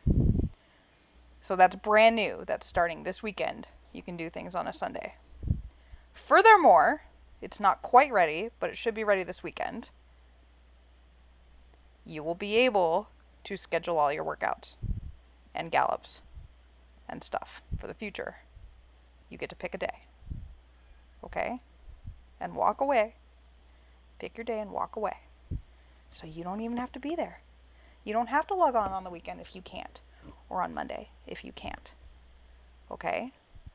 So don't tell me you can't, because you'll be able to schedule it. Okay? Okay. Can we geld horses on Sunday? Yes, you can. Why would you want to? I don't know why you'd want to. Is it like Jewish brists? You got to do it on a Saturday. I guess so. Okay. What an odd question. I love it. Okay, next up is the all-weather Pegasus Rowdy Guy, which has 3 millionaires in it, a field of 6, and to talk about them, here is Scott. Hi, everybody. I'm Scott Island, and welcome to the year 45 Pegasus Invitational Classic, the PIC. I don't know about you, but my brain is broken from that announcement. With everything being automated and schedulable, I'm wondering if I'm eventually going to become automated. And you'll just have automated Scott. I won't be here, but I'll still be sitting here talking. Whoa, and what if M is automated? What would an automated M be like? Be like, man, Scott, be nice. You guys are all fired. No, I don't know how that would work. I had it worked out in my head, and it sounded better in my head than it just did. You know what? Let's talk about this race. Oh, man. So we have another battle of the sexes here as two fillies, well, one filly, 1 5-year-old mare, join 4 colts. So there's only going to be one sad horse, one 6th place finisher. But we are betting this thing like crazy, almost $40,000 in the pool. Good job, guys. So let's lead off with one of the fillies, I Am That Miracle, owned and bred by Arthur Cutler, by D's Hercules, out of Known for Miracles, a Dr. Ghazi mare. She is 6 for 10 with $917,000 in career earnings. That includes a 2nd place finish to Millimeter in last year's Stewart's Cup Synthetic Matron. This horse is the class of the fillies, one of the classes of the fillies in the Polytrack game. Best finish of 88 occurred in the 1,000 Ships Stakes when prepping for the Stewart's Cup Synthetic Matron. Arthur Cutler's filly hopes to improve on that 3-year-old performance in today's Pegasus. And we'll see if she can defeat the reigning and defending Stewart's Cup Synthetic Classic winner, Thermodynamic, owned by Allie Hedgestone, bred by Xander Zone, by Smolders out of Riddle-Me, a Riddle mare. He is 8 for 16 in his career with $1.1 million in career earnings. Career best speed figure of 87. Speed 87 has occurred in back-to-back races in the Chertob Stakes in week 13 and, of course, the Classic, which he wired. This horse is loving the number 2 spot as he is a speed merchant. Loves to be on the rail, loves to be on the lead. So Allie gets a really good post draw, probably the one she would have picked, or the second choice. And so we'll see if he can build on the victory in the Stewart's Cup Synthetic Classic just 2.5 weeks ago. Up next is D's Tapeta out of D's Racing Stable by D's Escaping out of Traveling Act, a Dumbledore mare. This horse is 6 for 11 in his career with an 88 speed figure best, which occurred in the Synthetic Derby last year. 6 for 11 in career earnings. Obviously, the 3rd place finish in the Synthetic Classic was behind Thermodynamic and Trahan, both of whom are here. So this is interesting. All 5 of these horses competed in one of 2 Stewart's Cups 2.5 weeks ago in the game. So that's interesting. Millimeter is next for Carl Smythe. Carl owned and bred this horse by Wizarding Moore out of Centimetra out of Treasure Strike. Yes, I know. I'm being very anti-Canadian right now. You guys can all throw maple leaves at me. She is 7 for 15 on her career with $1.1 million in career earnings. She is the victor in last year's Stewart's Cup Synthetic Matron, defeating I Am That Miracle by a neck. So we got 2 kind of matchups here. You've got Thermodynamic versus Trahan versus D's Tapeta, and you've got Millimeter against I Am That Miracle. Millimeter against I Am That Miracle. So it's kind of interesting how this is going to all break down, right? Because you've got 3 rivals and 2 rivals kind of commingling, if you will. I just did the 1,000 points of like fingers, like George H.W. Bush. Dana Carvey is going to make fun of me soon. Anyway, this horse is on a 3-race winning streak, including the Stewart's Cup, so this is going to be pretty awesome. That's Millimeter. Wrapping up the field is, we've got Always Strike Out, who is the lone non-Stewart's Cup entrant here. So here's the difference. he wasn't in the Stewards Cup, but he raced more recently than the Stewards Cup winners. So that's going to break my brain for sure. Always Strike Out is owned by Regina Moore, was bred by Nicole Waters, who is, I think, missing. She buys Treasure Strike out of Always Escaping, a D's Escaping mare. 7 for 10 on his career with $278,000 in earnings. The lower earnings largely because of he's kind of avoided the Stewards Cup, kind of maybe a tick below in talent. But he did win the Perfect Setup Stakes to close out last year, so we can't dismiss Always Strike Out. And then in the 6th hole, wrapping up the field, is Trahan, owned and bred by Louise Bayou, by Wizarding War out of Karen Crow, a Smolders mare. He is 10 for 16 in his career with $2 million in earnings, including a career best speed figure of 89 in the Highport Turf Classic last year. He came in second in the Stewards Cup Synthetic Classic to Thermodynamic. So Trahan and Thermo rekindled their war here tonight after what was a thrilling Stewards Cup Synthetic Classic last year. Trahan and Thermo are going to do battle again, but there are 4 contenders trying to take the mantle of King and Prince away from them. But what's going to happen? We'll have to find out when Emily unveils the call. So, Emily, what do you think? I think that Allie Hedgestone is sad because she did not draw the rail, and she really wanted to draw the rail. So I think she might be battling depression over that. I know that it's not politically correct to make a depression joke, and as someone who suffers from depression, then I didn't mean it as a joke. I was just being silly. It's 3 minutes post. I can hear one of my kids crying. That's actually really bothering me. I'm vaguely afraid that something horrible has happened. So what do I really think of this field? I think I have a vested interest in the horse named I Am That Miracle just because I purchased the dam known for miracles, or leased the dam. Yeah, that's the one. Leased it. And my baby that I have from that is undefeated 3 for 3, and it'd be more valuable if I Am That Miracle would beat the boys and win this. I know that Carl Smythe really struggled with whether or not to run Millimeter in here, but after she won the Synthetic Matron, he was like, what the heck, and went for it. I know that Bay is in a tough spot with Trahan all the time because he is equally good on the all-weather and the turf. He has not yet tried dirt. Excuse me, sorry. Had something in my throat. It was like dirt was stuck in there or something. And Dee's Tapita. The other Dee's horse that you guys may remember, Dee's Friday Night, is also running tonight. Not in the Pegasus, though. He's in one of those nice mile and an eighth stakes that we run tonight. Poised for a big year is Dee's Racing Stable with Dee's Tapita and Dee's Friday Night. I just accidentally made the race go away. Oh, no! Go get the race again. Do, do, do, do, do. Pegasus route. $52,000 in the betting pool. That makes me happy. Thanks, guys. Oh, I skipped a horse. Sorry. Always Strike Out. Regina Moore. You know what I loved about Regina Moore? She put horses in all sorts of these races. Yes, it cost her a bundle to do, but one, she got rewarded by the fact that her long shot won the synthetic-y miley guy. I think that's what it was called. And two, why not? You got the money. Play the game. You never know. So if she hadn't done that, we'd have less horses in these fields. I know that that's obvious thing to say, but I just mean I think they make for better fields. That she did that.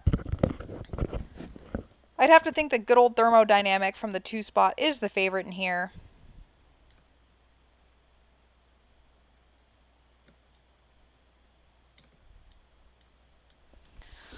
In regards to Ashley's question, did I say when spots open for next year? I'm not really sure we're doing it next year. We got to see how tonight goes. Does everyone have fun? What changes are we going to make? I know Danny Derby is going to go on an epic campaign that you don't have to declare your horse until like week 1 Friday. Which it just makes for ow, ow, ow, ow, ow, ow, ow. Sorry, ow, ow, ow. I'm having surgery on my hand in like 15 days or something like that, and I just bumped it and it hurt really bad. Okay, anyway, Danny Derby wants to make it so that you don't have to declare until after the year turnover, and you can gallop your horse to see if it's still good, basically. But if you do that, if you have time to gallop, then that means races are already open. And that means that purse adjusting by hand has to happen. And I don't want to do that either. Anyway, enough rambling from me. It is post time for the Pegasus route. A field of 6 going 1 mile and 3/16 on the artificial arena, all-weather surface, 4,200,000 in the pool.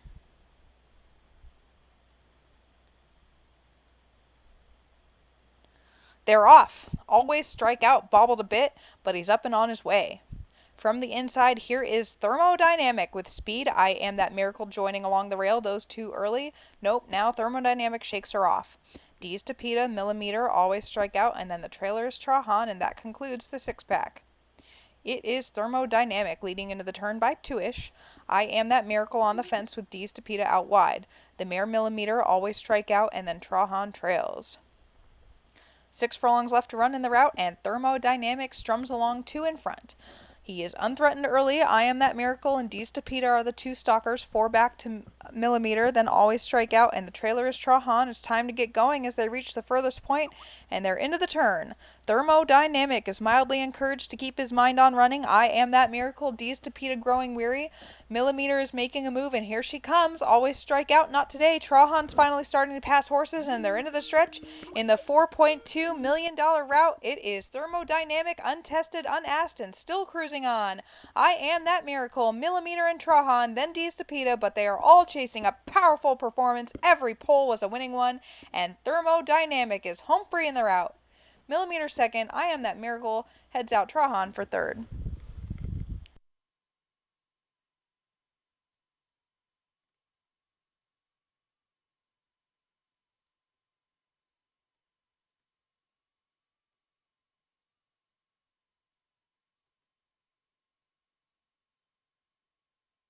You got me now, Scott?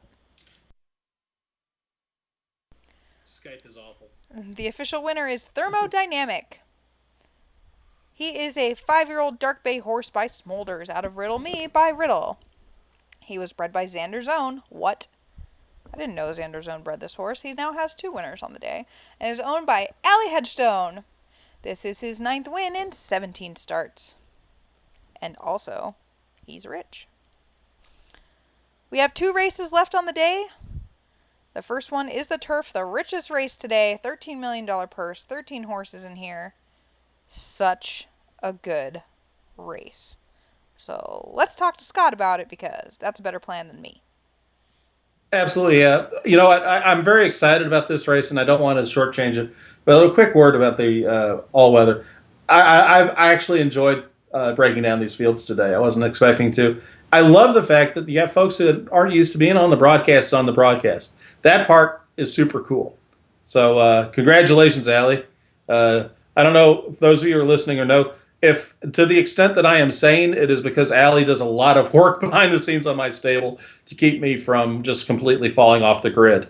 So I think if anybody has earned it with having to deal with me too much, it's definitely Allie Hedgestone. So Allie, congratulations. Well deserved. You did it. You did it. You did it. Okay. Let's talk about the Pegasus Turf. Pegasus Turf has 13 horses in it. Oh my God, that's too many horses. Too many horses. Oh, I'm overloaded. Let's just start from the beginning with Time Lapse, owned and by LaDonna King, bred by the steward. He is by Vladimir out of City Lost at Sea, a fact night fishing mare. Was purchased as a yearling for $2.9 million and is 9 for 12 on his career. His career best 8.9 speed figure took place in the Bridgetown Cup last year. Now, that's been relatively light year race as for a 5-year-old.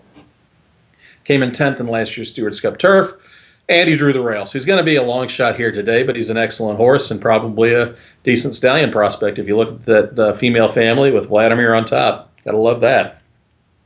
In the 2-hole is House of Cards, owned by Eric Nalbone and bred by the steward and purchased from the steward for $5.7 million as a yearling. He is by Ben Browder out of Peppermint, a Desert Eagle mare. He is 6 for 14 on his career with $1.4 million in earnings. His most recent outing, he lost the Los Campeones route, losing to Forgot and Dreamcast in Argentina. But before that, he came in 3rd in the Chicago Million to Coleman Hell, who's here. And prior to that, he won the Oceanside Stakes with an 87 speed figure. He is the winner of last year's Desert Duty Free, so he definitely belongs here. The question is the extra quarter mile going to help or hurt him? We will find out today. Previous to that, his best victory really was in the Swiss Grand Prix as a 3-year-old. So this guy, he was very pricey, but hasn't quite met his hype as a runner quite yet. Up next is the Royally Bred Peace Be With You. Peace Be With You, owned and bred by future Hall of Famer Carolyn Eaton, by Court of Miracles out of Olive Ranch, a feet mare. He is 5 for 9 in his career with $899,000 and career earnings, mostly as a sophomore. He came in second in last year's English Champion Stakes to close out the campaign after winning the Ireland's Champion Stakes 3 weeks previous to that. He is the winner of last year's Epsom Derby, the London Derby, and came in second to King George, the Arc winner, and the Irish Derby 2 weeks after that. So this horse is royally bred. Olive Branch is the stuff of legends, as you know. So the question is, can Peace Be With You take the next step toward greatness with a victory here in the Pegasus? Up next is a Tim Matthews homebred named Andy Loves April. For those of you who are into Parks and Recreation, you either love or hate the name. I'll leave it at that. He's a 4-year-old black gelding who is 8 for 10 on his career, and his last victory was in the Gelding World Cup. His career best speed figure of 92 occurred winning the Canadian Breeders' Stakes. That's the third leg of the Canadian Triple Crown as a 3-year-old. Andy Loves April has had quite the career, only 2 losses to this point, almost a millionaire. So it'd be very interesting to see what the gelding can do against this stacked field. Up next is another Stewart bred, owned by Brandon McNulty, named Take Me Up. Take Me Up is by Itoko out of Prankster, an Everest mare, and he was purchased from the Stewart for $3.1 million and is 6 for 9 in his career with $815,000 in earnings. His career best speed figure of 98 took place in Week 15's Irish St. Leger. Now pay attention, he has a little bit more rest than those who ran in both the Arc and the Stewards Cup Turf last year. Can you imagine the Arc to the Turf to the Pegasus in 6 weeks?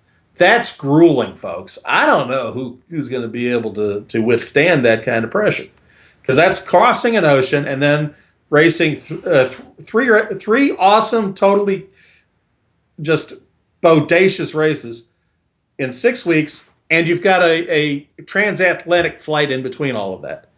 It's like the Ironman triathlon of fake horse racing, folks. I don't know if this can be done. So that gives Take Me Up and horses like him a very interesting shot here. Take Me Up it hasn't had his huge win yet, but it might be coming here. Another horse who wants to win the big one here is Suzuka Silence, owned and bred by Tammy Fox by Suzuka Mambo out of Fractured Talk, a splintered mare. He is 10 for 13 on his career with almost $3 million in earnings, and he's a homebred for Tammy Fox. He came in second to Ominous Tunes in last year's Stewards Cup Turf after coming in a disappointing 5th in the Arc de Triomphe. This is the third leg of what has been a grueling season. And it's even more grueling for Suzuka Silence in that he went after the Sydney Trophy before that. So we're going Australia to France to Kentucky to Florida. Do I have that right? Good Lord, man. That's going to be tough. Be interesting to see. If he wins that, we might as well just take that Suzuka Silence and put an S on his chest because he's Superman. Up next is Reddington. Reddington is probably a criminal, but maybe not. He's see what I did there? He's a Stewart bred, purchased by Laura Ferguson for a measly $12.5 million as a yearling. He is by Sydney. Anybody ever heard of him? Out of Shahira, a Frade mare. He is 9 for 15 on his career, $3.3 million in earnings. Career best speed figure at 95. He's been up and around the toughest hard knockers in the turf game since he started running. He's only finished off the board one time in his career. That one time, unfortunately, was in the Stewards Cup Turf last out. He came in 4th, losing to Ominous Tunes, Suzuka Silence, and Coleman Hell. Came in 4th. So he's going to have to improve and deal with the aforementioned grueling triple race situation. in order to win here today. So, but if anybody can prepare him, it's Babe Ruth herself, Laura Ferguson. Up next is Garrett Folsom's apple of his eye, Sideshow. Sideshow is by Jabberwocky out of Northern Girl, an untamed princess mare, and he's 5 for 9 on his career with $790,000 in career earnings, including a best speed figure of 98 in his first ever run horse as a maiden. He's had a very interesting career so far, and did much better than a lot of people expected in the Stewards Cup Turf, coming in 5th. He won the Virginia Turf Stakes leading into that, and he also won the Chief Bearheart Stakes leading into that. So he is somebody who has been among the winners. He just narrowly lost a time limit in the Louisville Bunbury week 6. So this is a horse who might be back if this happens again, but you have to like his chances. I mean, you can't dislike it. He's done everything right so far. Just a couple slip-ups in the big races. So what? Everybody does that. So we'll see how he does today. Up next is Laura Cameron Stewart bred Kaiju. This is a older sibling to Reddington. He's by Richard Parker out of Shahira. He is 7 years old. He was purchased for $2.6 million as a 2-year-old, and is 12 for 27 in his career with $3.2 million in career earnings. If there is a downside to be had, it's that he hasn't won a race since the Australian Cup week 5 last year, but he's been on the board or near the board in just about every race. In 27 career starts, he's been on the board in 22 of them, and he's won $3.2 million. This is the ultimate definition of a super classy horse that has done nothing but accumulate large amounts of money as a turf router in the sim, and I'm wondering why he's not retired, because I would breed to him for sure. But he's Kaiju for Laura Cameron. Up next is the storybook, The King, last year's Arc de Triomphe winner as a 3-year-old, King George. Owned and bred by Melissa May. This horse is by Gibraltar out of Queen of Smiling, a feet mare. He is 4 for only 7 entries in his career, but the big winner of the Arc de Triomphe and $3.5 million as a result. He defeated Kingston and Reddington to win the Arc de Triomphe last year. That's after upsetting Peace Be With You to win the Irish Derby week 11. After that Arc win, Melissa realized this race was coming and backed off, did not enter him, and gave him a little bit of a break. Will that be pivotal today? We're going to find out. But this horse, obviously, there really needs no introduction. Set the world on fire with that dominant performance in the Arc de Triomphe. We're going to have to see if he can redo his magic here today in southern Florida. And the 11 hole is Time Limit. Time Limit is owned by Cleopatra and bred by the steward. He is by Two-Toned, Cleo's stallion, out of Cookie, an oversized heart mare. And he is 5 for 9 for his career with a 93 speed figure. He is coming off 2 victories in the second 2 lengths of the Swiss Triple Crown, week 14 and week 16. Before that, he did win the Stewards Cup Bunbury, didn't he? No, the Louisville Bunbury, not the Stewards Cup Bunbury. The Louisville Bunbury in week 6 last year. This is after he was 4th in the Stewards Cup Bunbury as a 2-year-old. So Time Limit, definitely somebody who you want to consider as a possible winner. But now here's the big story coming up. Can Coleman Hell, from an outside post, rebound from the only loss of his career? He entered the Stewards Cup Turf 10 for 10, came in 3rd to Ominous Tones and Suzuka Silence. Other than that, he's done nothing but win his entire career. He is a superstar for Nina Olson. He was purchased from the Steward for less than $2 million, but he is a superstar, and he also is a pretty good band from what I understand. Or he's a guy. Is he a dude or I don't know. I'm just going to leave it alone. I can only get in trouble from here. He's a guy, not a band. He's a guy, and he's probably a hot guy. He's a hot boy. He's probably pretty. He's probably a smoking hot, pretty boy. Probably has like the Hanson brothers, like from like 20 years ago. Those Hanson brothers, not the Hanson brothers from 40 years ago, from that movie, that hockey movie where they fought a lot. But let's talk about Ominous Tones. Ominous Tones is owned by Emily Klein. He is the reigning and defending Stewards Cup Turf winner. He likes to be on the lead a lot. And if he's on the lead, he's tough to beat. He's had back-to-back 91s in the Everest Stakes and in the Stewards Cup Turf. He's going to try to win his third race in a row in 6 weeks. He is out of Plum Island, a tattered mare, and he is 10 for 14 on his career with $3.6 million in earnings. This was one of the nicest results. There were a lot of really nice results in last year's Stewards Cup. This is definitely one of them. Ominous Tone's going to try to win the Pegasus, but he's going to have to do it from the outside, which isn't great. But does Ominous Tones care? I doubt it. I think he thinks he can still take it. So what does everybody else think? More importantly, what does the stewards think?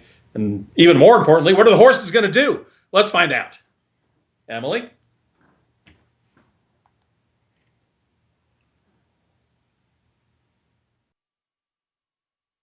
I feel bad for all the MCs because they're like, and now let's throw it to Emily. And I'm like, oh, Emily's not anywhere near the switcher button that gets me to be the audio. We get there in the end. 4 minutes to post now for the Pegasusy Turfy thing. Only 2 races left on the day. I figured out what was happening with the link on the main page. Every time I deleted the race, so let's say like we call it the dirt mile, then I'd delete it. For some reason, autocorrect would be really helpful and make the HTML for the code to the YouTube link have a space in it every time because it's so helpful, except for not at all. So now I know to watch for it. We have some contest questions tonight that were submitted by someone in the game. I did not ask for them, but they made me laugh, so I'm going to do them anyway, making sure said person is not in the room. I don't think they are. Okay.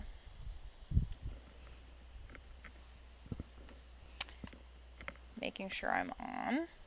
Blah de blah. Okay, this is for 5,000 game points. Speaking of game points, guys, we're lucky there is not a game point and a half day every day because I just found out that my kid's preschool is going up $500 this year. And of course, they're like, P.S. I know it's August 26th, but can you have that to us by September 1st? No, I can't. I'm not made out of magical money. Obnoxious. Anyway, for 5,000 game points.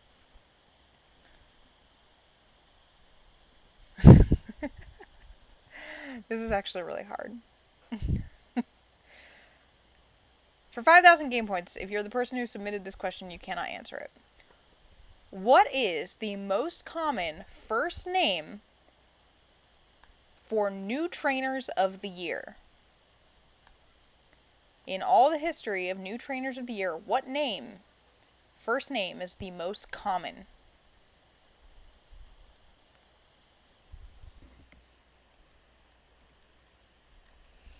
What name is the most common? Doop doo doo doo doo doo. Pete is not the most common, and neither is Robbie, or Steven, or Ashkelon, or Andrew. I'll give you a hint. In the history of New Trainer of the Year, every year it has been a different first name except for one time. So only one time has a name been repeated. First name. It's not John. So you should only have to go back very briefly, considering that someone who currently plays The Sim submitted this question tonight. Hey, David Gray, you are the winner! Glenn Escobar and Glenn Larson were both New Player of the Year. But bam! That is information that you needed in your life. Hardcore. I do not know why that was information that was given to me, but it was, and it made me laugh, so there. It's post time for the Pegasus Turf. Whoa, that's the classic. Don't close that one. The Pegasus Turf is going to close with a betting pool. This race is insane. Of $17,400. Is this the best turf race we've ever had in the sim? Is this race better than that arc we had way back when? If it's not, it's very very close.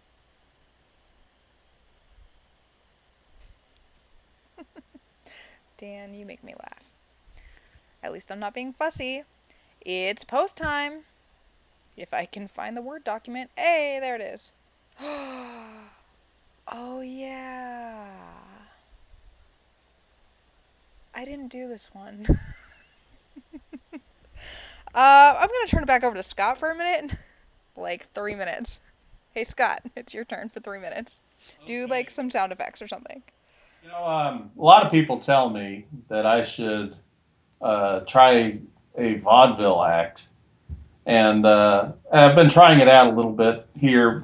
Singing some '80s music, little "Unbreak My Heart." That was a little bit improvised, but I've been secretly singing that in front of a mirror for about 30 years or so.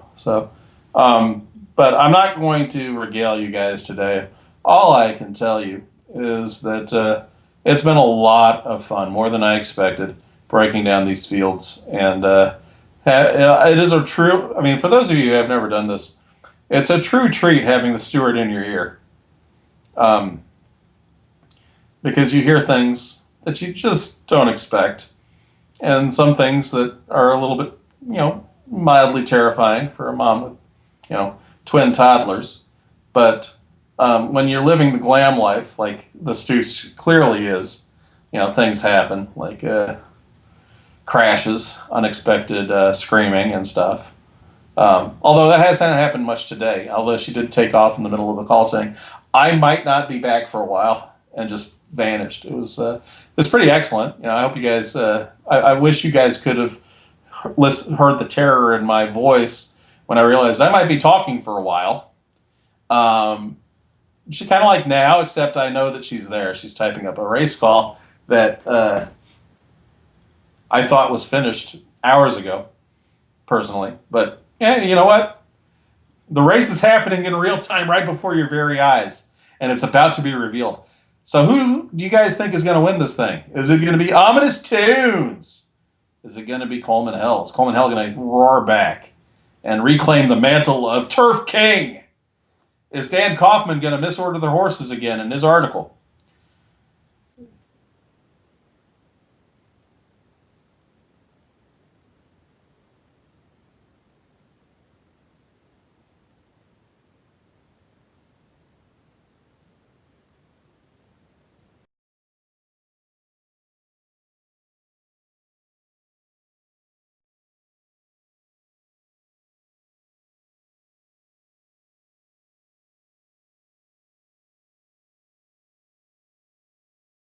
And that would have been bad.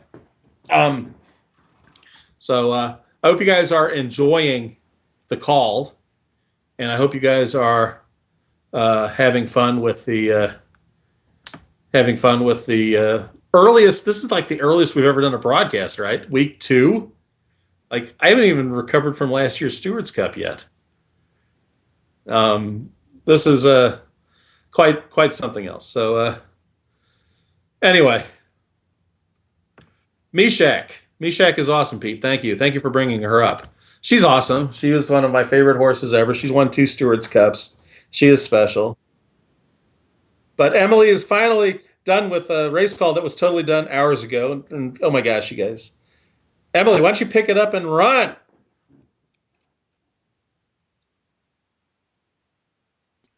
Yeah, so that was awkward. What happened was I kept telling people I had half of a race left to do, and I was just going to finish it while the kids were eating dinner. So I went to get the kids, and then I went to Target, and then Target didn't really go that well, and then I fed the kids, and then I got the broadcast all set up. But then remember, we had all those problems with the broadcast, and we couldn't get it to go. Then we were 20 minutes late, and then now here we are, and I just scrolled down and went when I realized that I hadn't actually written that call. Good news though, I was halfway done, so it's time to go because we're gonna miss the classic if I don't shut up. So they're off in the richest race of the day, the $13 million turf. A perfect break for all 13 runners, and who wants the lead? It's Take Me Up, then Coleman Hell. These two joined early briefly. Now Take Me Up kicks away. Ominous Tones, Andy Loves April, King George, Time Limit, Peace Be With You, Time Lapse, House of Cards, Sideshow, Suzuka Silence, Reddington, and then Kaiju. They're under the wire with 1 mile left to go, and it is Take Me Up bouncing along more than a length in front. Coleman Hell sits patiently second, letting his rival go on with it. Stewards Cup winner Ominous Tones comfortable in third, with Andy Loves April alongside. Two back to King George the Arc winner, then Time Limit, Peace Be With You, Time Lapse, House of Cards, Sideshow, Suzuka Silence, Reddington, and Kaiju is the trailer. They're up the backstretch they strum, with Take Me Up still leading, but Coleman Hell has put a bit of pressure on him now. Ominous Tones, Andy Loves April, a gap of three back to Peace Be With You, King George, Time Lapse, Time Limit, House of Cards, Sideshow is 10th early, Suzuka Silence, Reddington second last, and then Kaiju. 4 furlongs left to go in the big race now, and Take Me Up still leads by almost a length. Tortured by Coleman Hell on his flank, then they are 4 lengths clear of the rest. Ominous Tones, the Stewards Cup winner, is third, and a look at Sideshow. Sideshow is rolling on through horses. Reddington is hot on his heels. Peace Be With You, Time Limit, Suzuka Silence, Arc winner King George, Andy Loves April, not today, and they're into the stretch.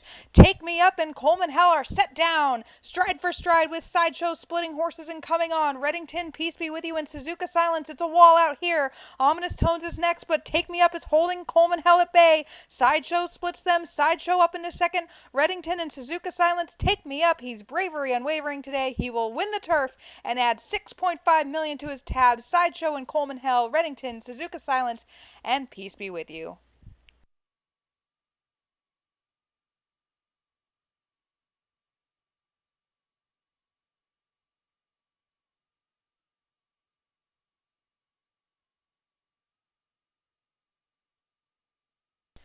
The official winner is Take Me Up. He's a 4-year-old black colt by Itoko, out of Prankster by Everest. He is owned by Brandon McNulty and is bred by the Steward. He now has 7.2 million in earnings, and we now have like 4 minutes to go over the classic field. So, whoops, here's Scott. 20 seconds per horse. Eastern West Side, last year's Derby winner. Gelding, awesome. But can he hold it on for age 4? The best man. He won a huge race at this distance just last year. That's right, the Crown. Can he do it again? I say it's going to be tough out of the 2-hole, but Xander Zone doesn't care what I think. One last laugh, under the radar from Mike Eaton. Mike Eaton is known for pulling off upsets like this. Can he do it with a 9 furlong specialist who's getting stretched out ever so slightly? I don't know. Heart of the Storm, one of the best horses of all time, was surprised by a lot of people when Dan Gordon kept him in training just to be in this race. He's won $7 million. Can he still do it at age 6? I don't know. I didn't think that Jack Skellington was going to make this race. Elise Peverell was talking about pulling him out as recently as the end of last year. But here he is. Can he grab the lead from the 5-hole and then overtake and then hold off what is going to be a fierce closing run? After the Disco is my horse, and I cannot be expected to comment intelligently because I have absolutely no semblance of objectivity to speak of. Winding Path is a 9 furlong specialist who's way under the radar, but so was Take Me Up. Does Take Me Up's victory bode well for Winding Path? Doctor Who should have been better than this, and he's been tapping out at 9 furlongs. But can he stretch out to 9.5 furlongs? We're going to find out today. Eric Nalbone sure spent a heck of a lot to have a $500,000 earner in his barn, named Doctor Who for crying out loud. I think he's the favorite today because of his name. Am I wrong? I hope so, because I've got a horse here. Degrassi, everybody seems to like him, but I don't. So since I'm usually wrong, everybody else must be right. I really like Spectre from the pedigree. How can you argue with it? He's had a phenomenal career already, but can he cement it with a huge win today? I don't know. Calumet stayed out of the Classic last year. Louise Bayou thinks she can pull off a huge win. Can she do it? A lot of people seem to think so. She is a sentimental favorite of a lot of bettors, and I'm going to go ahead and put $1,000 on her nose just because I've got the race up, and I'm talking in real time and trying to get this in less than 60 seconds. And that finishes it up with Starting Rumors, who I thought retired 2 years ago. So, since it is almost 10:55, the Steward is about to take this call and run. I am. I tell you, I said 20 seconds per horse. That was actually a really amazing version of this race preview. Because, yeah, okay, I'm going to do it as well, as fast as I can. We have, in post position order, Derby winner, Crown winner, a Mike Eaton long shot, one of the best horses of all time, one of the best speed horses of all time, one of the best 1.25 mile horses of all time, although I'd like to remind you this is not what that is, an Allie Weasley long shot, a very underperforming steward bred that Eric Nalbone bought for a lot of money? The answer is $24 million. A Susie Rydell horse who just beat James Dean, who is not in this race. Probably the best bred horse in training. A Louise Bayou possible long shot, and a Justin Turner marathoner that he bought a spot and didn't really know how it worked, and now that horse is in here. That is the field for the Classic. It is post time. Betting pool closes at $19,500. There's all sorts of speed in here. How is it going to go down? They're off in the $12 million Classic, and it was an absolutely perfect start. Here comes the charge of speed horses. Heart of the Storm, Doctor Who, then Jack Skellington and the Best Man. They hook up as expected, hoping to duel each other into submission. Those four are kicking away. One Last Laugh, Winding Path, Spectre, Calumet, Starting Rumors, Degrassi, After the Disco, and Derby winner Eastern West Side is the trailer. That shows you the depth of this field as they sweep into the clubhouse turn. It is Heart of the Storm leading the way, Jack Skellington making him work for it. Doctor Who and then the Best Man. They have 2 lengths on the others. One Last Laugh, Winding Path, Spectre, Calumet, Starting Rumors, Degrassi, After the Disco, and then Eastern West Side. There's 6 furlongs left to run, and we have a new leader. Doctor Who takes over from Heart of the Storm. Those two eyeball each other, leaving Jack Skellington to put away the Best Man, who wisely takes back off of them. The duel is down to only 2. One Last Laugh, Spectre, Winding Path, Starting Rumors, Calumet, Degrassi, After the Disco, and then Eastern West Side. Half a mile left to go now, and Doctor Who and Heart of the Storm, they are strides apart with Jack Skellington glued along the rail. 3 dashing dark horses are right there, the Best Man 2 back 4th. Here's Calumet with a huge move. Calumet from the back of the pack. He's the only one making up any ground. One Last Laugh, Spectre, After the Disco, and Eastern West Side who starts to come on now.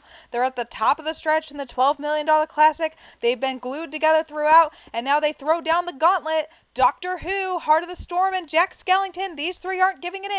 The Best Man, Calumet, and After the Disco, the speed did not come back today. Doctor Who a neck in front. Heart of the Storm, Jack Skellington, 3 in front of Calumet and the Best Man. Doctor Who, he's got a lot to prove, but this would be a big start. Doctor Who is going to get there first, all of time and space, and he picks the Pegasus to put it together. Doctor Who. Heart of the Storm was second. Jack Skellington picks up $1 million for third. Calumet was fourth. The Best Man was fifth. Then the closers, After the Disco, Eastern West Side, and One Last Laugh.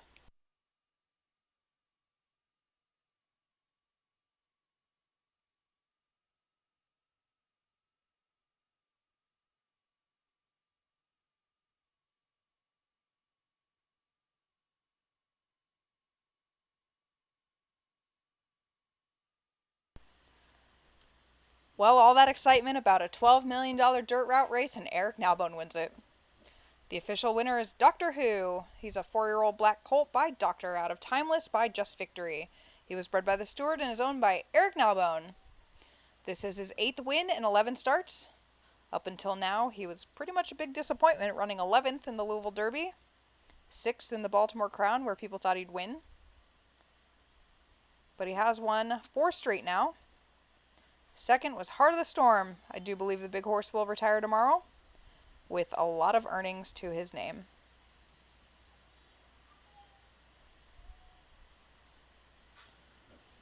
Calumet earned $900,000 to be 4th. The Best Man earned $220,000 to be 5th. After the Disco was 6th. And earned 0. He earned 0, as Scott says. He earned 0. I bet you we'll see him at $1.25 again next time. Yes, you will. All right, that was our convoluted Pegasus night with technical difficulties, Ustream fails, YouTube fails, whatever. Long shot winners, new player winners, and Eric Nalbone taking home the big prize. By the way, the reason Eric Nalbone is not here tonight, he is currently in his truck driving to his wedding. We'll allow it, I guess. So that's my story about that race. And I'm going to go put my disgusting children in a bathtub now. Only because they were like playing in goop, not because they're disgusting on their own merit. Okay, I'm going to stop talking. Thank you to Scott. Thank you to everyone 4 weeks from tonight, we will be here for the Derby and the Dubai races, in which we will see all of these horses again, because that is what we do. Farewell.